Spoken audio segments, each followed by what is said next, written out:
사무엘상 7장. 기럇 여아림 사람들이 와서 여호와의 궤를 옮겨 산에 사는 아비나답의 집에 들여놓고 그의 아들 엘리야사를 거룩하게 구별하여 여호와의 궤를 지키게 하였더니 궤가 기럇 여아림에 들어간 날부터 20년 동안 오래 있은지라.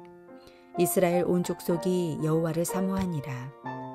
사무엘이 이스라엘 온 족속에게 말하여 이르되 만일 너희가 전심으로 여호와께 돌아오려거든 이방신들과 아스다롯을 너희 중에서 제거하고 너희 마음을 여호와께로 향하여 그만을 섬기라. 그리하면 너희를 블레셋 사람의 손에서 건져내시리라. 이에 이스라엘 자손이 바알들과 아스다롯을 제거하고 여호와만 섬기니라. 사무엘이 이르되 온 이스라엘은 미스바로 모이라. 내가 너희를 위하여 여호와께 기도하리라 하매 그들이 미스바에 모여 물을 길러 여호와 앞에 붓고 그날 종일 금식하고 거기에서 이르되 우리가 여호와께 범죄하였나이다 하니라. 사무엘이 미스바에서 이스라엘 자손을 다스리니라. 이스라엘 자손이 미스바에 모였다 함을 블레셋 사람들이 듣고 그들의 방백들이 이스라엘을 치러 올라온지라. 이스라엘 자손들이 듣고 블레셋 사람들을 두려워하여 이스라엘 자손이 사무엘에게 이르되 당신은 우리를 위하여 우리 하나님 여호와께 쉬지 말고 부르짖어 우리를 블레셋 사람들의 손에서 구원하시게 하소서 하니 사무엘이 젖 먹는 어린 양 하나를 가져다가 온전한 번제를 여호와께 드리고 이스라엘을 위하여 여호와께 부르짖음에 여호와께서 응답하셨더라. 사무엘이 번제를 드릴 때에 블레셋 사람이 이스라엘과 싸우려고 가까이 오매 그날에 여호와께서 블레셋 사람에게 큰 우레를 발하여 그들을 어지럽게 하시니 그들이 이스라엘 앞에 패한지라. 이스라엘 사람들이 미스바에서 나가서 블레셋 사람들을 추격하여 뱃갈 아래에 이르기까지 쳤더라. 사무엘이 돌을 취하여 미스바와 센 사이에 세워 이르되 여호와께서 여기까지 우리를 도우셨다 하고 그 이름을 에베네셀이라 하니라.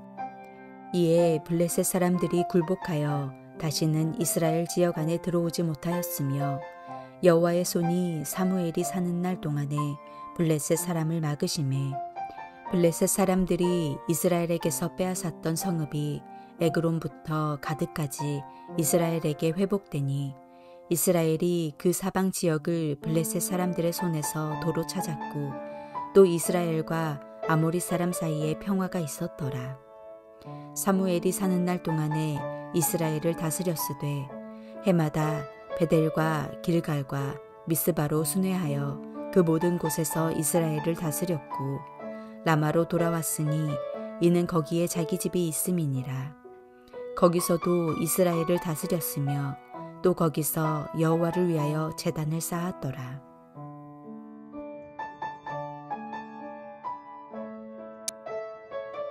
사무엘상 7장은 사사시대의 마지막 장이라고 말할 수 있습니다. 사무엘서 6장에서 블레셋 방백들이 젖나는 암소 2마리가 끄는 수레에 법궤를 실어 이스라엘로 보내면서 블레셋에 임한 재앙이 우연인지 여호와로 인한 것인지를 시험한 이야기가 있습니다.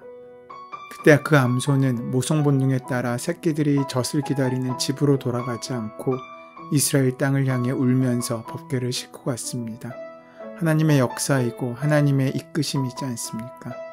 그럼으로써 법궤를 통한 기적들이 우연히 일어난 일들이 아니라 하나님께서 개입하시고 통치하신 일이라는 것을 블레셋 백성들이 인정하게 됩니다. 그리고 법궤는 7개월 만에 이스라엘 땅인 기럇 여아림으로 돌아오게 됩니다. 그런데 이스라엘 땅에 돌아온 법궤가 20년 동안 아무런 힘도 발휘하지 못한 채 그냥 머물러 있었습니다. 오늘 본문을 시작하면서 언약궤가 기럇 여아림에 들어간 날부터 20년이 지났고 이스라엘 온 족속이 여호와를 사모하였다고 기록하고 있습니다. 그 말씀을 직역하면 온 이스라엘이 여호와를 향해 울부짖었다라고 말할 수 있습니다.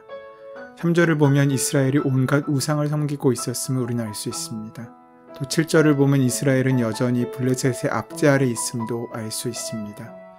블레셋 지역에서 그렇게 능력을 발휘했던 법궤가 이스라엘 땅에 돌아와서 20년 동안 아무런 힘도 발휘하지 못한 채 있는 것입니다. 이스라엘이 20년 동안 블레셋 사람들의 압제를 받았다는 것을 보면 말입니다. 이때 블레셋 사람들이 당시 수도라고 할 수 있는 실로를 완전히 폐허화시켜 버렸습니다. 하나님의 궤가 있던 실로가 이때 완전히 파괴된 것입니다. 다시는 실로에서 하나님을 섬기는 이야기가 성경에 등장하지 않습니다. 그런데 여호와의 궤는 기랏 여아림이란 시골에 20년 동안 방치되어 있었고 이스라엘은 여전히 죄 가운데 빠져 있었습니다. 하나님께서는 블레셋을 통해 이스라엘을 징계하셨고 이스라엘이 여호와께 부르짖고 있습니다. 마치 사사기를 보는 것 같습니다. 왜 하나님의 궤가 멀쩡히 있는데 이스라엘 땅에 전혀 하나님의 능력이 나타나지 않았겠습니까? 법궤가 이스라엘 땅에 있었다는 것은 하나님께서 함께 하신다는 뜻일 텐데 왜 그렇게 되었겠습니까? 하나님께서 함께 하시는 것이 소용없다는 뜻입니까? 원래 법궤가 있던 지역은 실로였는데 이스라엘 땅 블레셋 국경인 기랏 여아림의 아비나답의 집에서 20년이나 머물게 되었습니다. 그 긴 시간을 그저 머물러 있었습니다. 왜 법궤는 기랏 여아림에 20년 동안 지체하며 머물러 있었겠습니까? 왜 원래 법궤가 안치되어 있던 실로로 돌아가지 않았겠습니까? 그리고 이스라엘 백성들은 왜 애통했겠습니까? 이때 드디어 사무엘이 역사의 전면에 등장합니다. 사무엘은 사사시대를 끝내고 왕정시대를 세우는 아주 중요한 선지자입니다. 사무엘이라는 위대한 선지자가 있는데도 이스라엘은 블레셋의 압제를 받으며 20년 동안 그렇게 고생을 한 것입니다. 위대하신 하나님께서 함께 하시고 위대한 하나님의 선지자가 이스라엘에 있는데도 이스라엘의 처지가 어떻게 이렇게 처참해졌겠습니까? 그것은 선지자를 통해 전하신 하나님의 말씀을 그들은 가벼이 여기고 듣지 않았다는 것을 말합니다. 이스라엘에게는 늘 새로운 날에 대한 소망이 있었습니다. 그런데 하나님께서 함께 하시고 위대한 하나님의 선지자가 있는데도 아무런 도움을 받지 못하고 여전히 예전의 죄에 갇혀 있는 것입니다. 그 이유는 이스라엘의 마음이 딴 곳에 가 있었기 때문입니다. 그 마음이 하나님께로 돌아오지 않고 하나님께 그 마음을 드리지 않으면 위대한 선지자가 그들에게 있어도 법궤가 이스라엘로 돌아왔다고 해도 아무런 소용이 없는 것입니다. 하나님의 궤가 그들과 함께 있어도 능력이 발휘되지 않았다는 것입니다. 그렇게 능력 있던 궤가 왜 이렇게 무능해져 버렸습니까? 하나님께 그 마음을 드리지 않으면 그 궤도 아무런 능력이 없더라는 것입니다. 그들의 믿음은 언약궤 믿음이었습니다. 그들은 출애굽 여정에서 함께했던 언약궤만 붙들고 있으면 안전할 거라고 생각했습니다. 그러나 그들의 생각은 빗나갔고 그들은 처참한 패배를 맛보게 되었습니다. 그때 그들이 비로소 깨달은 것이 있습니다. 그들은 하나님을 사랑한 것이 아니라 단지 언약궤만 붙들고 사는 삶에 집착했을 뿐이었습니다. 그 언약궤만 있으면 모든 것이 이루어질 것 같았습니다.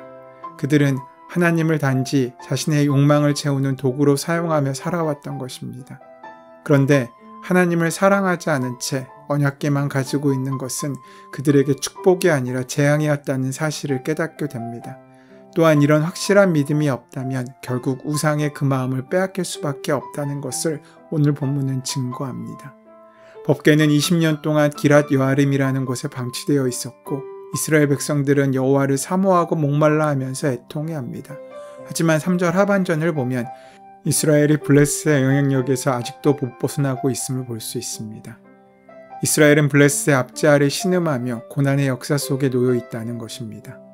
그런데 도대체 이것이 무슨 고난이고 어떤 형태의 억압이며 어떤 물리적인 문제겠습니까? 좀 더 깊은 이야기가 감추어져 있습니다.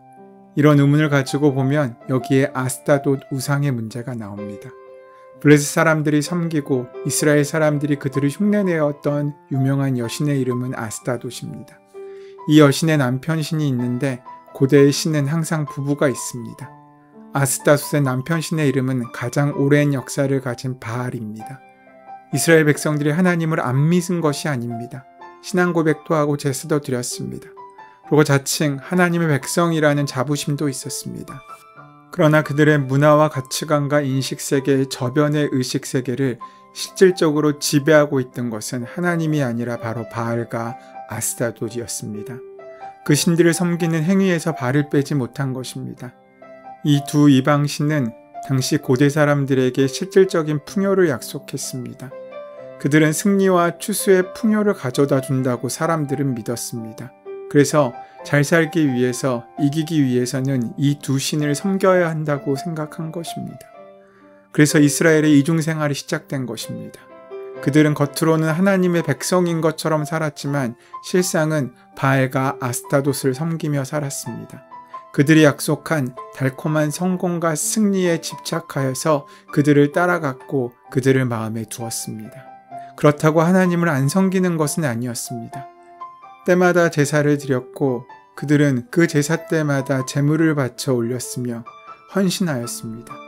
그런데 실질적인 삶 속에 들어가면 그 모든 삶의 자리 가운데 그들이 추구하고 바라던 것은 하나님의 뜻이 아니라 바알과 아스타돛을 통해서 자신의 욕망을 이루는 삶을 살고자 애썼다는 것입니다. 이런 모습은 우리에게도 있을 수 있습니다. 하나님을 예배하고 헌금을 드리고 선교하며 헌신한다고 하지만 실질적으로 자녀의 양육 문제의 과정이나 결혼 문제, 먹고 사는 문제에서는 세상의 풍조를 따라가며 세상과 타협하는 모습이 우리에게 있지 않습니까? 그렇다면 우리도 하나님을 섬긴다고 하면서 실상은 우상신을 섬기고 있는 것과 다를 바 없다는 것입니다. 이스라엘은 철저하게 이중적인 사고방식으로 살았던 것입니다. 이것이 블레셋 영향력에서 벗어나지 못하고 짓눌려 신음하며 이스라엘 백성들의 공고한 상태가 유지된 까닭입니다. 그들은 여전히 블레셋에 붙들려 있는 상태였습니다. 그런데 이 상태가 깊어질수록 그들의 애통함이 하나님을 향하여 커져갔습니다. 선지자로서 사무엘은 이런 이스라엘을 향해 교훈합니다. 그들의 죄를 책망하고 그들이 마땅히 행할 바가 무엇인지를 가르칩니다. 이스라엘의 문제는 하나님을 버리고 우상을 섬긴 것이 아니라 하나님과 우상을 함께 섬기려고 한 것입니다. 그래서 사무엘은 그런 그들에게 전심으로 여호와께 돌아오라라고 말합니다. 우상을 버리고 하나님을 향하라. 하나님만 섬기라는 것입니다. 이것이 바로 회개입니다. 우리 주님께서 회개하라 말씀하신 것은 신자의 전생애가 회개하는 삶이 되어야 한다는 것을 의미합니다. 우리의 온 마음으로 하나님을 향하여 나아가는 삶이 신자의 삶이고 그것이 회개의 삶입니다. 그런데 우리는 어떻습니까? 하나님을 믿는다고 하지만 여전히 세상의 가치관과 방식을 따라 살고 하나님의 영광을 위하여 산다고 말하지만 나의 욕심과 나의 만족을 구하며 살고 있지는 않습니까? 제사장으로서 사무엘은 이런 이스라엘을 위하여 기도합니다. 먼저 사무엘은 이스라엘을 미스바로 모읍니다. 백성들과 함께 금식하며 회개하기 위함입니다. 그런데 그때 이스라엘에 모여있다는 소식을 듣고 블레셋이 쳐들어옵니다. 온 마음으로 하나님의 뜻대로 살려고 하는데 왜 하나님께서는 이 순간 이스라엘에게 이런 시련을 허락하시는 것이겠습니까? 그런데 시련이야말로 우리의 믿음이 얼마나 진실하고 보배로운지를 보여주는 은혜의 통로가 됩니다. 이스라엘은 과거와 같이 미신적인 신앙으로 반응하지 않습니다. 그들은 하나님께서 세우신 직분자 사무엘을 통해서 여호와께 쉬지 말고 부르짖어 우리를 블레셋 사람의 손에서 구원하게 하소서라고 기도하며 요청합니다. 사무엘은 하나님께 온전한 번제를 드렸고 이스라엘을 위하여 여호와께 부르짖었습니다. 그리고 여호와께서 응답하십니다. 하나님의 은혜로 이스라엘은 블레셋을 물리칩니다. 이제 왕으로서 사무엘이 이스라엘을 다스립니다. 사무엘은 블레셋을 물리친 그 자리에 돌을 세워 기념하고 그 이름을 여호와께서 어게까지 우리를 도우셨다는 의미로 에벤에셀이라고 하였습니다. 이스라엘이 전심으로 여호와를 향할 때 여호와께서는 여기까지 이스라엘을 도우신 것입니다. 오늘 우리의 삶도 마찬가지입니다. 우리의 삶 가운데 우리가 하나님께 전심으로 나아가고 있는지 그것이 우리의 승리의 비결이 될 것입니다. 믿음은 반만 드리는 것도 과반수를 드리는 것도 아닙니다. 우리의 전부를 드리는 것입니다. 그 은혜로 오늘 순종하며 살아가고 이기고 승리하는 귀한 삶을 살아가시는 저와 여러분 되시기를 소원하고 축원합니다. 은혜의 주님, 하나님의 말씀으로 다스림을 받는 심령으로 겸손하게 하나님을 사랑하게 하여 주시옵소서. 날마다 주님을 찾으며 스스로를 돌아보는 겸손의 마음을 허락하여 주시옵소서. 예수님의 이름으로 기도드립니다. 아멘.